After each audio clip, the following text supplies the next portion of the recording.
Kita baca ayat yang ke-15 sampai yang ke-17. Lukas pasal yang ke-18 ayat yang ke-15 sampai 17. Saya akan bacakan ayat firman Tuhan ini untuk kita bersama-sama ya. Demikian firman Tuhan. Yesus memberkati anak-anak.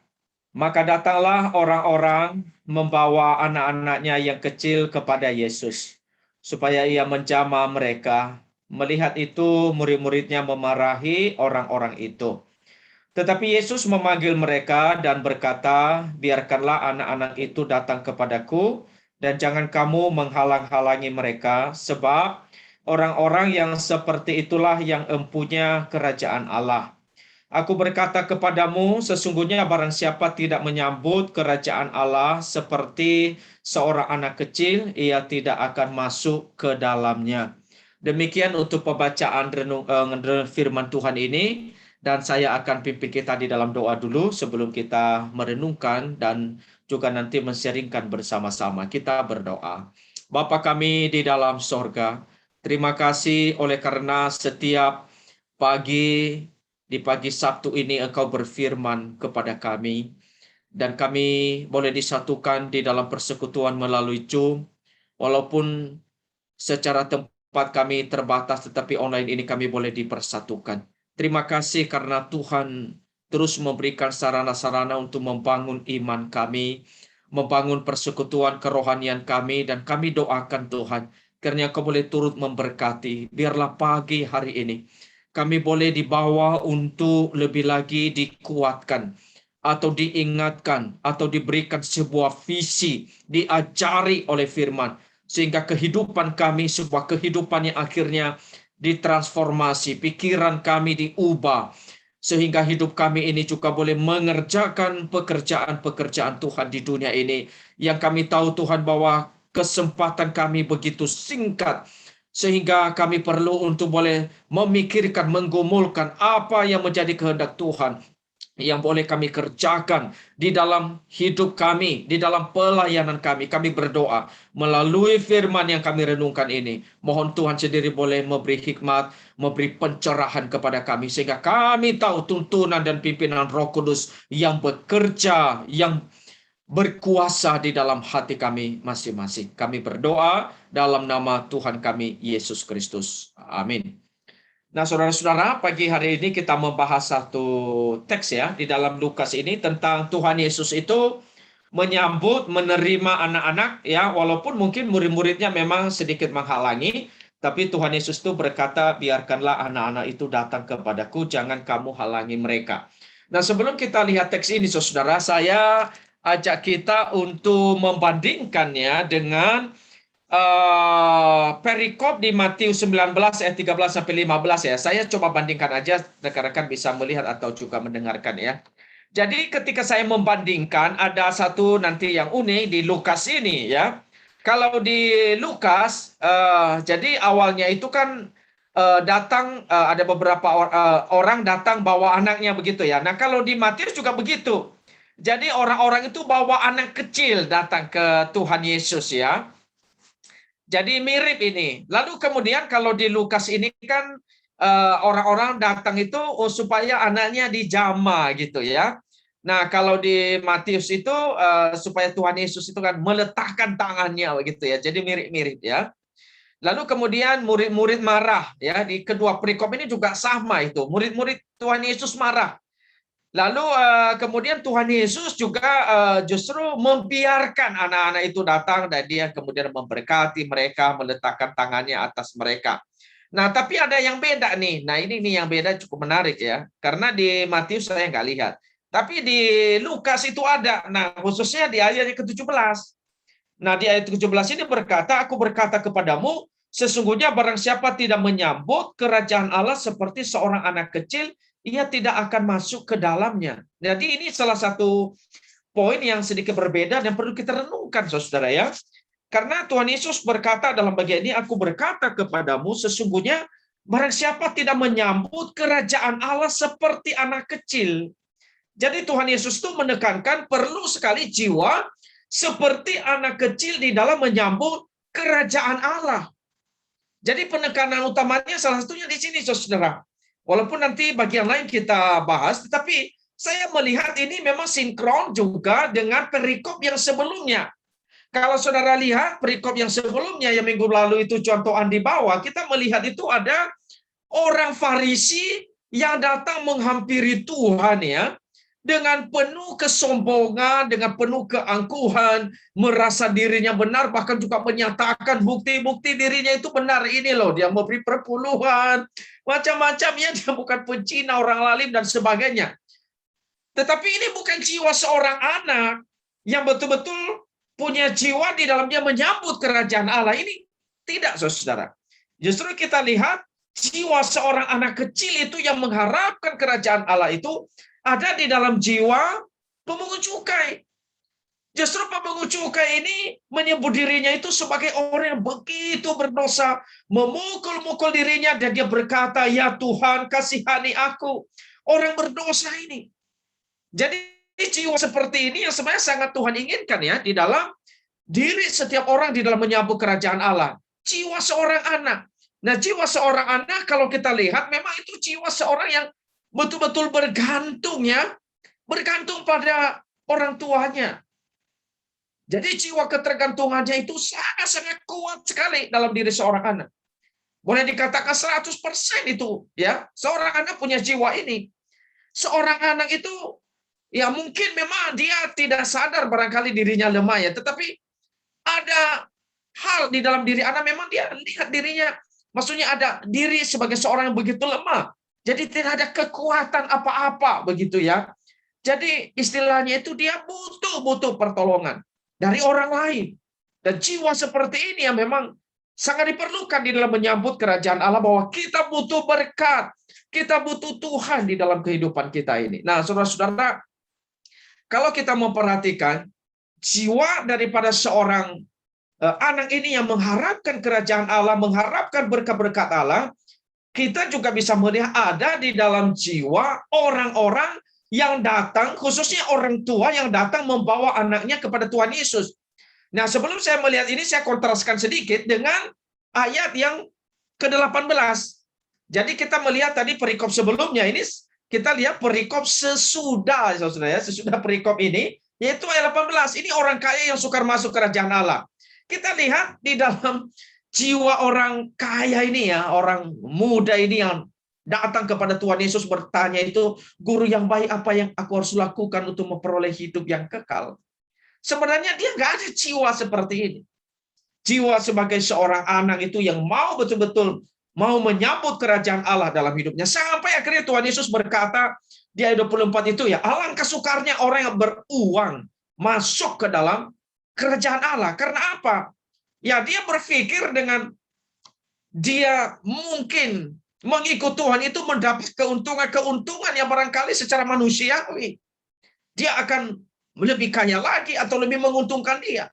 Dia tidak siap untuk mengikut Tuhan dengan dia harus melepaskan apa yang menjadi miliknya begitu ya. Jadi jiwa seperti ini nggak ada di dalam dirinya.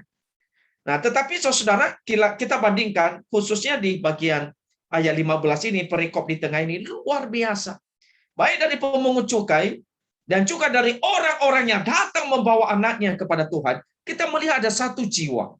Yaitu adalah mereka melihat Kristus itu adalah sebagai sumber daripada berkat. Mereka tahu bahwa mereka butuh berkat daripada Tuhan Yesus, ya. Jadi kalau kita melihat ini adalah salah satu tindakan, salah satu sikap bagaimana menyambut kerajaan Allah itu.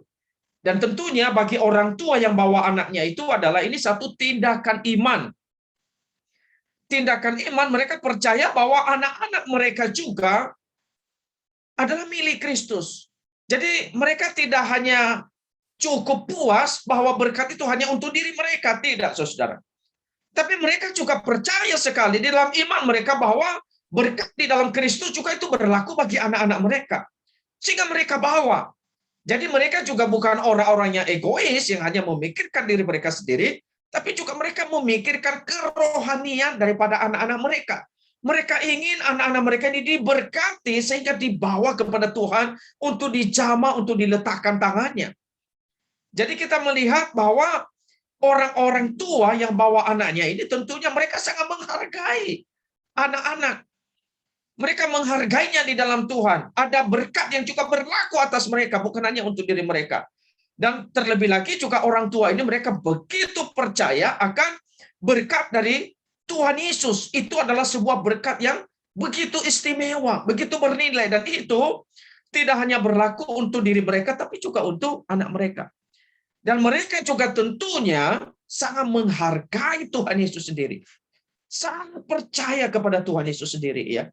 Bahwa berkat dari Tuhan Yesus inilah berkat yang begitu besar. Jadi kalau kita melihat bahwa orang tua ini tidak hanya memikirkan soal kebutuhan jasmani daripada anak-anak mereka, tetapi mereka juga memikirkan soal kebutuhan rohani. Bahkan kalau kita lihat, meskipun ada tantangan di dalam hal ini, mereka tidak mundur. Karena mereka tahu ini adalah hal terpenting dalam kehidupan anak, kebutuhan rohani. Nah, kalau kita lihat, memang banyak keluarga pada hari ini kehilangan visi seperti ini. Terkadang mungkin orang tua itu lebih memikirkan soal jasmani. Ya, bisa memikirkan tentang sekolah terbaik bagi anaknya. Bisa memikirkan soal nanti anaknya itu SD, TK, SD maksudnya SMP, dari TK, SD, SMP itu SMA, sampai dia kuliah bahkan. Kasih di kuliah terbaik begitu. Kalau bisa ke luar negeri. Orang tua bisa punya visi seperti itu bagi diri anak-anak. Tetapi tidak semua orang tua begitu. Memikirkan hal yang rohani. Secara jasmani mereka bisa memikirkan, tapi banyak orang tua itu tidak memikirkan hal yang rohani untuk anaknya. Nah, ini tentunya adalah hal-hal yang memang kita perlu pikirkan, ya, sehingga pagi hari ini boleh membawa kita juga untuk mengumpulkan soal hal ini. Jadi kalau kita melihat bahwa betapa pentingnya keluarga juga memikirkan soal hal-hal yang rohani kepada anak, membawa mereka. Saya kira memang ini bukan hanya soal tindakan ada misalnya penyerahan anak ya di gereja. Saya bukan hanya sebatas itu. Ini bukan hanya tindakan sebatas ya kita bawa anak, lalu tugas orang tua juga nanti selesai di situ. Kalau saya melihat, kalau kita belajar di dalam perjanjian lama, sebenarnya orang tua itu bertanggung jawab, ya, untuk menjadi contoh, menjadi teladan bagi anak-anak mereka. Untuk membawa mereka di dalam Tuhan, untuk mendidik mereka. Seperti yang John Toledi itu pernah bahas, jadi ada spiritual family, ya. Jadi ada spiritual friends, ada spiritual family. Jadi bagaimana keluarga itu juga bisa membackup kehidupan kerohanian daripada anak-anak. Kita juga melihat banyak keluarga-keluarga Kristen sekarang ini sudah kehilangan hal ini. Kita menghidupkan misalnya persekutuan keluarga itu hari ini satu PR yang begitu berat bagi gereja. Untuk bagaimana orang tua itu betul-betul menjadi pemimpin rohani, menjadi contoh teladan bagi keluarganya, tidak gampang hari ini.